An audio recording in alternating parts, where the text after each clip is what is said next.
এই রেসিপিটা অবশ্যই আপনার জন্য, কারণ এই স্যান্ডউইচটা তৈরি করা অনেক বেশি ইজি এবং খেতেও অনেক মজাদার। তো প্রথমে লাগবে একটা ব্রেডের মাঝখান থেকে কেটে উঠে নিতে হবে।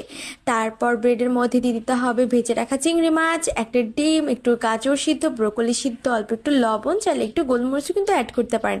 তারপর কেটে রাখা ব্রেডের টুকরা দিয়ে বন্ধ করে কিছুক্ষণ উল্টে পাল্টে ভেজে নামিয়ে পরিবেশন করতে পারবেন দুর্দান্ত মজাদার একটা স্যান্ডউইচ।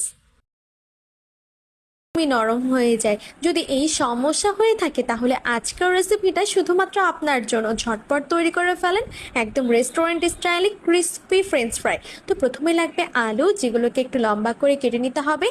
তারপর লবণ পানি দিয়ে এগুলোকে প্রায় 80% মতো সিদ্ধ করে তুলে নিতে হবে।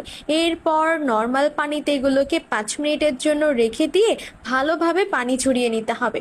তারপর বেশ কিছু পরিমাণ কর্নফ্লাওয়ার, একটু লবণ